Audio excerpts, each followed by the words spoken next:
Hello बच्चों, नमस्तुभ्यम। तो कैसे आप सब? आशा करते हैं कि बढ़िया हो गए, अच्छे हो गए, मन लगा के पढ़ रहे हो गए, होमवर्क सब बना रहे हो गए। तो पिछले क्लास में हम सब ओम्स लॉ के बारे में पढ़े थे और वीआई ग्राफ के बारे में पढ़े थे। तो ओम्स लॉ क्या बोलता है? ओम्स लॉ बोलता है कि किसी भी कंडक्टर में जो करंट फ्लो होता है वो डायरेक्टली प्रोपोर्शनल होता है उस कंडक्टर के अक्रॉस जो वोल्टेज है उस पे, है कि नहीं? तो आई जो होता है वो जो I है वो डायरेक्टली प्रोपोर्शनल होता है V के, यही है ना ओम्स लॉ। और उसके बाद हम सब VI ग्राफ बनाए थे, है कि नहीं? और VI ग्राफ जो था जिसमें x एक्सिस पे I है, y एक्सिस पे, है कि नहीं? x एक्सिस पे I है, y एक्सिस पे V है, और ये एक स्ट्रेट लाइन होता है। और इसी का जो स्लोप है कि नहीं, ये डेल्टा x डेल्टा y, इसी का जो स्लोप निकाले थे, ये स्लोप क्या निकल के आया था? ये स्लोप रेजिस्टेंस निकल के सामने आया था, R equal to V by I. तो ये है रेजिस्टेंस जो कि ओम्स लॉ से निकल के आ रहा है, वीआई ग्राफ से निकल के आ रहा है।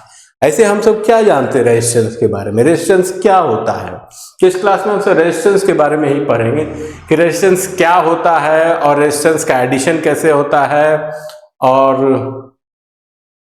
सीरीज कॉम्बिनेशन क्या होता है, पैरेलल कॉम्बिनेशन क्या होता है, इस सबको कैसे जोड़ा जाता है, वो सब चीजें जानेंगे। तो सबसे पहले रेजिस्टेंस क्या होता है? तो रेजिस्टेंस जो है वो कंडक्टर का गुण होता है, कंडक्टर का इंट्रिंसिक प्रॉपर्टी होता है।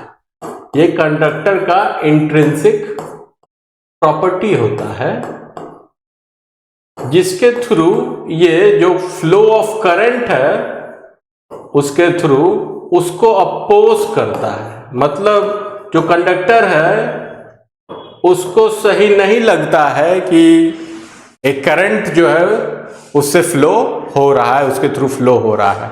तो जब तक करंट फ्लो होते रहता है कंडक्टर को अच्छा नहीं लगता है, वो उस करंट को रोकने का कोशिश करता है, और इसीलिए इसको रेजिस्टेंस का नाम दिया जाता है। जो प्रॉपर्टी है, जो गुण है, इसको रेजिस्टेंस का नाम बोला जाता है। Opposition to the flow of current, मतलब करंट जो फ्लो होता है, यही डेफिनेशन है, उसको रोकता है रेजिस्टेंस। और ये हर चीज में होता है, जितना भी तरह का मैटर है, मटेरियल है धरती पे, सबका अपना एक रेजिस्टेंस है। अगर रेजिस्टेंस बहुत कम होता है तो वो गुड कंडक्टर में आ जाता है, जैसे कि कॉपर हो गया या एल्युमिनियम हो गया, सिल्वर हो गया।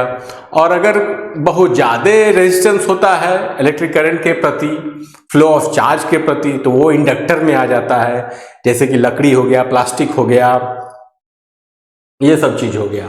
और दोनों के बीच में सेमीकंडक्टर होता है, मेटलॉइड जिसको बोला जाता है, और उसमें बहुत कम एलिमेंट है जो कि वैसे बिहेव करता है, बहुत कम चीज़ ऐसा है, सिलिकॉन, जर्मेनियम या इसका कुछ कुछ कंपाउंड, वो सब उसमें आता है। और कंप्यूटर इंडस्ट्री में चिप्स बनाने के लिए और भी चीज़ बनाने के लिए वहाँ पे यूज़ होता है।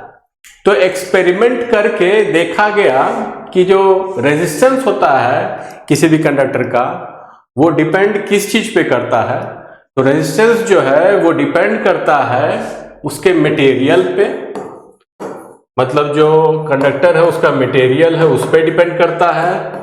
रेजिस्टेंस जो है डायरेक्टली प्रोपोर्शनल होता है लेंथ पे, माने जो तार है वो जितना लंबा होगा उसका रेजिस्टेंस भी उतना ही ज्यादा होगा, ऐसा देखा गया है। और इनवर्सली प्रोपोर्शनल टू उसके क्रॉस सेक्शन पे, मतलब कि तार जो है या जो भी कंडक्टर है वो अगर जितना ज्यादा मोटा होगा तो उसको उतना ही रास्ता मिलता है कि नहीं, करंट को फ्लो होने का। तो उसका जितना मोटा होगा उसका रेजिस्टेंस उतना ही कम होगा। तो जब इसको साथ में जोड़ा जाता है तो जो प्रोपोर्शनैलिटी कांस्टेंट है वो हटने के बाद जो एक उसका गुण है रो मिलता है, रेजिस्टिविटी में चेंज हो जाता है, जो कि उसका प्रॉपर्टी है, गुण है कि नहीं।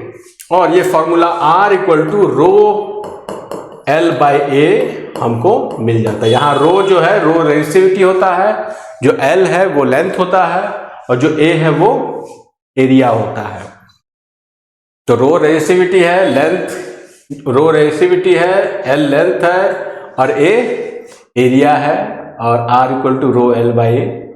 इस फॉर्मूला से हम सब किसी भी कंडक्टर के लिए, किसी भी मटेरियल के लिए जो रेजिस्टेंस है वो निकाल सकते हैं, वो निकाल सकते हैं, है कि नहीं। रो एल बाई सबका वैल्यू पुट करेंगे और हमको रेजिस्टेंस का वैल्यू मिल जाएगा। तो फैक्टर्स अफेक्टिंग रेजिस्टेंस में क्या होता है, लेंथ, एरिया और मटेरियल।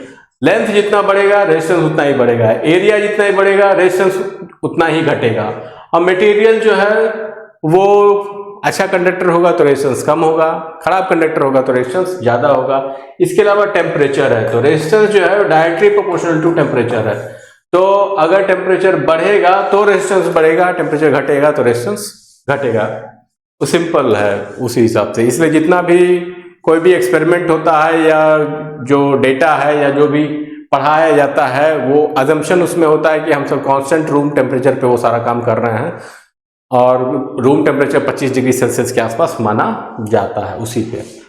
तो अब आएगा कि रेजिस्टिविटी क्या है। तो रेजिस्टिविटी जो है प्रॉपर्टी ऑफ मटेरियल है, जो भी मटेरियल हम सब ले रहे हैं, जो भी चीज ले रहे हैं उसका गुण है, उसका प्रॉपर्टी है।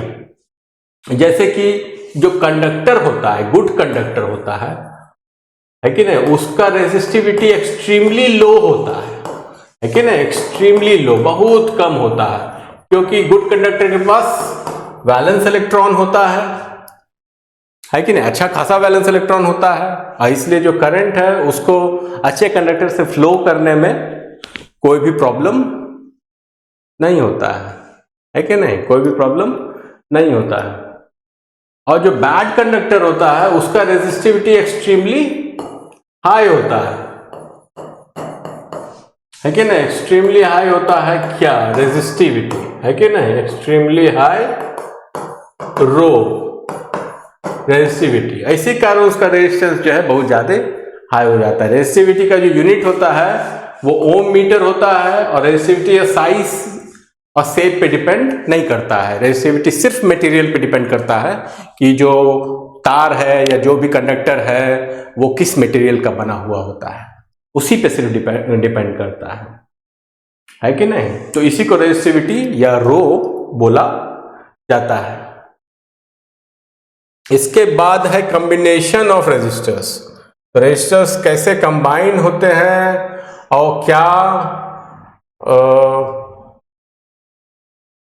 प्रोसेस हम सबको फॉलो किया जाता है।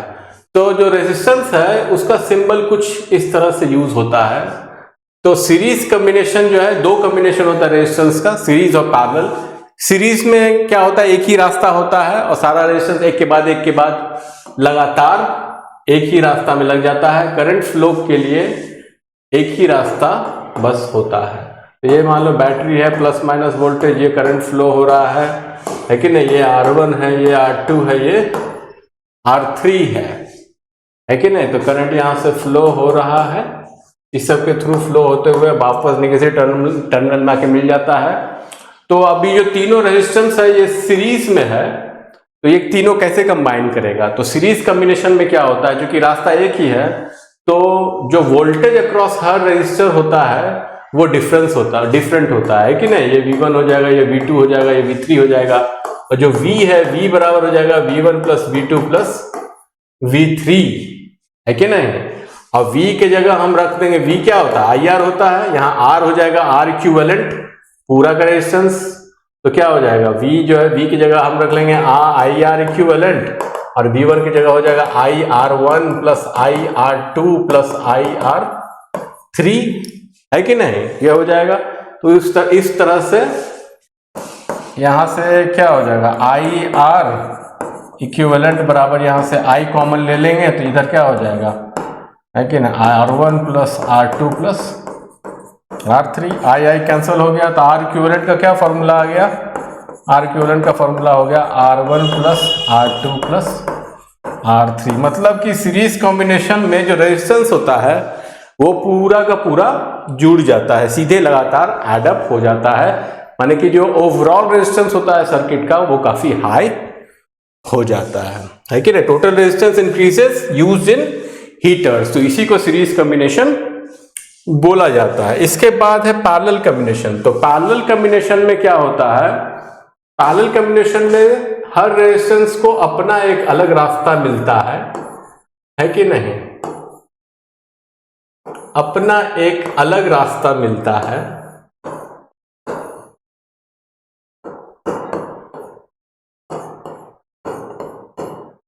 और वोल्टेज जो है सारा रेजिस्टेंस के अक्रॉस जो वोल्टेज होता है, वोल्टेज तो सेम ही होता है, मगर करंट जो है वो डिवाइड हो जाता है कि नहीं। ये मान लो R1 है, ये R2 है, ये R3 है, तो जो करंट है वो भी डिवाइड हो जाएगा, I1, I2 और I3 में ये I है, ये भी I है। तो वोल्टेज सारे रेजिस्टेंस के अक्रॉस सेम रहता है, मगर सबका रास्ता अलग अलग होता है, इसलिए करंट सबके अक्रॉस अलग अलग बहता है। तो इसमें क्या है, इसमें हम सब देख सकते हैं कि I बराबर क्या होता है कि नहीं। इसमें से I बराबर क्या होता है,